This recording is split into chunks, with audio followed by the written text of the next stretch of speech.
حکم فاتحه خوانی در اسلام چیست؟ اگر بدعت است چرا؟ علما چیزی نمیگن. او از چرا و میترسم. همین مسئله را به ایمان بگوین صادقانه رد کنم یا که سیاسی پالیسی برم. اگر من کافر گفته شدم با چی میشه؟ گوش کو. یک کتاب داریم شامی شریف رد المحتار، یک کتاب داریم بحر رایق. شامی 12 جلد است، بحر رایق یک چاپ 11 جلد است. سوم داریم فتح القدیر از من 9 جلد است، از دیگه را نمیفهمم. اینمی سه کتاب در دنیای حنفیت بزرگترین کتاب من و شماست. تکرار میکنم. اول شامی رد المحتار، او را بیچاره رد المختار میخوانند. فرق بین نقطه و سکون نکرده. رد المختار به معنای شمیست که مسائل مختاره را رد میکنه. مثلا چی میمانه؟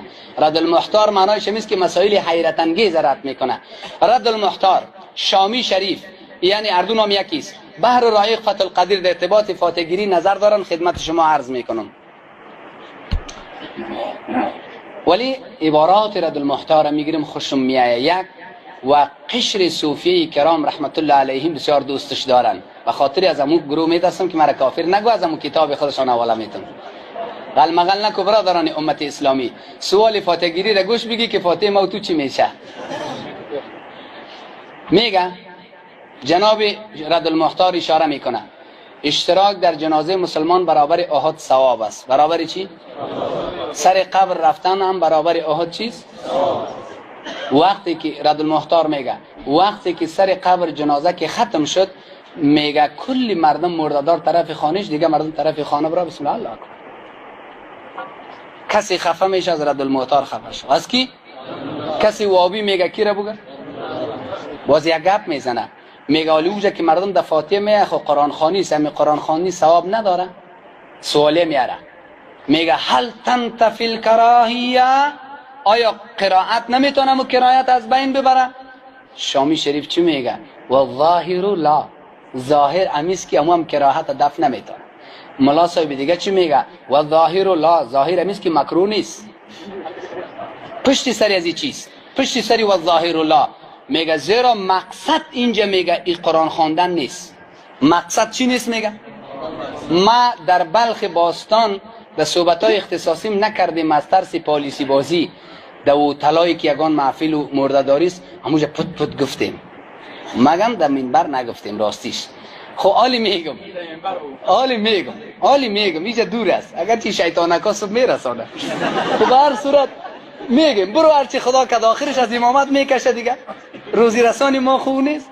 الحمدلله ما با کشیدن اجازه نمیتون. پیش از اعلان کرده مقتدیای ما که ما خودم میبرایم، مرا نکشیم. کسی که خودش میبره با او جنگ چی ضرور. گوش کو. ما گفتیم یک جمله در سطح دنیا اگر در فقه حنفی فاتحه گیری معمول یک ورق صفت خودش است. الحاج دگروال متقاعد چه رقمی، مچم تاجر ملی در خارج کشور در امریکا خوشگذرانی میکنه چه رقمی، در یک ورق دو طرفه صفت خود میکنه. بعد از او باز چوکی های قطار در وطنی که مست مانده میشه. هر لحظه که فاتحه گیری والا میره این مردم دو دسته پیشی بر استاد میشن. نجام است. اگر به می شکل معمول در سطح دنیا کسی ثابت کرد، عبدالقاهر در چوک خیابان دار بکشین که دیگه کس در فقه شما دست نزنه. امی چلنجی ماست. قطعا در دین وجود نداره به شکل معمول. بله اشاره کرده که رسول معظم در شهادت حضرت جعفر رضی الله عنه در مسجد شیشته بود غمگین. شروحات بخاری جواب میده میگه او نماز خواندن رفته بود، به خاطر اعلان نکرده بود که ما شیشتیم بین فاتحه. خوب است ما یک اعلان کنم یک دوره حافظ وظیفه تو گفتن است و بس. خب هر صورت هدف ما در اینجاست که عالی او هم نشد. صرف جناب بدرالدین عینی رحمت الله علیه در کتاب جنایز بخاری شرح بخاری یک اشاره کرده. یک توجیه شمیز کسایی را که کس نمیشناسه یا دم اعلان رقمی دور مدراز نه بگوین. اگر کسای سرشناس بود بگو مولوی عبدالقاهر مرده صبح 12 بجه جنازه است، اعلان ایتو باش. کسایی را کس نمیشناخت بگو که بیادرزاده مولوی عبدالقاهر و خواهرزاده مفتی سراج صاحب و نواسه مولوی سید امام الدین، یک دو سه نفر نام بگی مردم تکثیر جنازه شوه. اما این رقمی که شما میگین نه، این رقم میگین در دنیای حرمین این رقم است. الصلاه علی الاموات، الصلاه علی المیت، الصلاة علی الاطفال. این یک اعلان است در حرم بیت الله و حرم مدینه، جنازه به مرده، جنازه به زن، جنازه به مرد. این قدر تنگی نمیکنیم. است بدرالدین عینی گفته، حدیثش لما معلوم نیست، خب عالمی بزرگ است، اما به شکل معمول استادانایی که اشاره کردین ایرا میفهمین. جناب علامه بدرالدین عینی در شرح هدایه میگه، در شرح هدایه قبیل باب فصل شهید آخر جنایز به اصطلاح قبیل شهید میگه و ما یصنع فی بلاد العجم من بسط الفروش والقیام على قوارع الطریق فمن اقبح القبائح. آنچه که فرشا اوار میشه، سری را چوکیا میمانند استاد میشن، از قبیح ترین قبیح هاست. از چیز بگو دمو گذری که ما هستم 4 مسجد تالی را 4 مسجد همی آخرین کاری من ایستادن من کردیم و چوکی های قطار دیگهش هست. ایستادن من کردیم و چوکی های قطار قرارداد ما که مقتدی هم است که سری 4 ماه با شما یک پیکته میزنم. همین نوبت 4م دویمش که بیایه بخیر، اگر شد دیگه، اگر نشد خودی ما میریم دیگه. دگه خور رسیدین؟ مفتی صاحب اشاره کرد، کسی که صادقانه گپ شامیر عمل میتونه، مشکلی پدر و مادر نداره، دستش بالا کنه. اگر نمیتونه نی کلگی بالا نکنین. الحمدلله. اوهو مولی عبدالقاهر خو کلانی وابی هست، این چوچگکای خورداش است دیگه، کتا کتا کافرش همیجا هست. خب به هر صورت برادران امت اسلامی چقدر خوب زندگی است. یک دو چیزی را دل محتار ماند. اگر رفیق مرده آشنایش نبود 4 روز 5 روز بعد آمد، این نبود در جنازه و سر قبر، حق داره که تسلیت و فاتحگیری در خانهش در میمانخانهش بکنه. 1 2 مگر ورث مرده نبود چند روز بعد آمد، او هم حق داره. تعزیه داری پیغمبر بگم براتون میفهمین چیز. بر رایق و کتاب حدیث میگه ما یک مزاح کردیم در سطح دنیای اسلام، کسی تعزیه داری را در سنت میفهمه بیاین بگوه، مال علما را نمیگم دیگه، می عام ملت. همون 3 جمله که پیغمبر در مرده‌داری گفته علمای خود ما را اینا در جایش، همین کسی میگه دستش بالا کنه؟ کسی که 3 جمله پیامبر در مرده‌داری میگه دست بالا کنه؟ فکر کو نیاز ملت چی است؟ نیاز همین ملت چی است؟ تعزیه‌داری خود یاد نداره.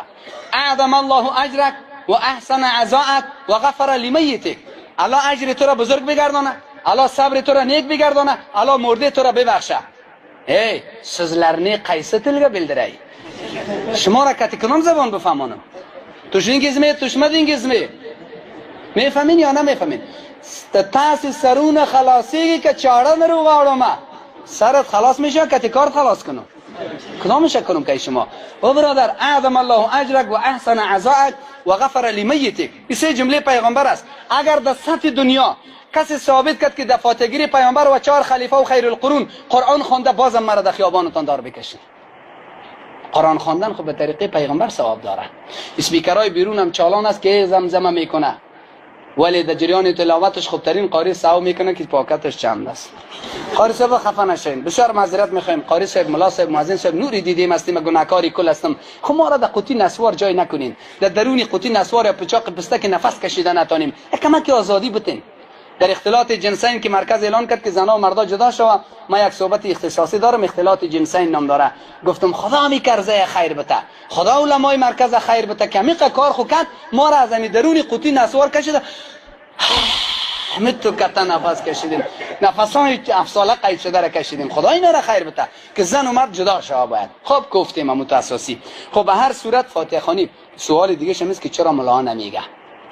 اینجا نوشته کرده ولی که کدام ملا جنگ میکنی برادر؟ چرا ملا نمیگه؟ ولی ما چی کنیم؟ خیلی دیگه حکومت از قانون است، اداره است، آزادی، سر کس میدانه کارش، هر کلگه بر خیال، هر کلگه بر خیال. 9 سال شده جناب مولوی صاحب سید امام الدین میگن 9 سال شده، من میگم کس عمل نمیکنه. بار دیگر خواست از اینا، خواست مولوی صاحب بگوین که گپی 9 سالی از عملی میکنین یعنی بلند کن. الحمدلله. ما در یگان مجلسی که دوج هستم میگم کسی در موسیقی نمیره دستش بالا کنه، با یک روز زنگ میاد مولوی صاحب سلام علیکم، ما از مخلصایت هستم، کسایی که دستش بالا کرده میول زیر درم پدروپ موسیقی شیشته. واقعا اونجا دیدم چطور الله خو میبینه، اگر من نمیبینم الله میبینه نمیبینه. پس از این خاطر ای برادر جان فاتحگیری های معمول گیلمش جمع است، بیغم باشی ثواب نداره. خو هندو سره خدای ناراض، هندو از عبادت مانده شده الله ناراض.